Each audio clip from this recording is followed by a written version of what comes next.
রাসূল সাল্লাল্লাহু আলাইহি ওয়াসাল্লাম বলেছেন, যখন ঘুমোতে যাবা এই দোয়াটা পড়বা। দোয়াটা দেখেন কত চমৎকার, কিভাবে নিজেকে আল্লাহর কাছে সমর্পণ করবেন, সঁপে দিবেন। দেখেন রাসূল বলেন, তুমি এটা পড়বা, আল্লাহুম্মা ইন্নী আসলামতু ওয়াজহি ইলাইক, আল্লাহ আমি আমার সত্তাকে আপনার দিকে সমর্পিত করলাম। ওয়া ফাওয়াদতু আমরি ইলাইক, আল্লাহ আমি আমার সব কাজকে আপনার কাছে সুপর্দ করলাম। ওয়া আলজাতু যহরি ইলাইক, আল্লাহ আমার পিঠকে আমি আপনার কাছে আশ্রয় রাখলাম। সুবহানাল্লাহ পড়বেন না? আমরা যখন ঘুমাই আমাদের পিঠটা বিছানার মধ্যে লাগাই না?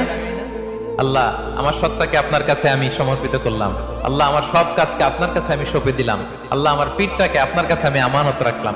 লা মালজা ওয়ালা মানজা মিনকা ইল্লা ইলাইক, আল্লাহ আপনি ছাড়া আশ্রয় দেওয়ার কেউ নাই, আল্লাহ আপনি ছাড়া আমাদের মুক্তি দেওয়ার কেউ নাই।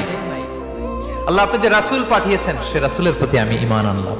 আল্লাহ যে কিতাব আপনি আসমান থেকে পাঠিয়েছেন ওই কিতাবের উপর আমি ঈমান আনলাম। সুবহানাল্লাহ পড়েন। বিষ্ণু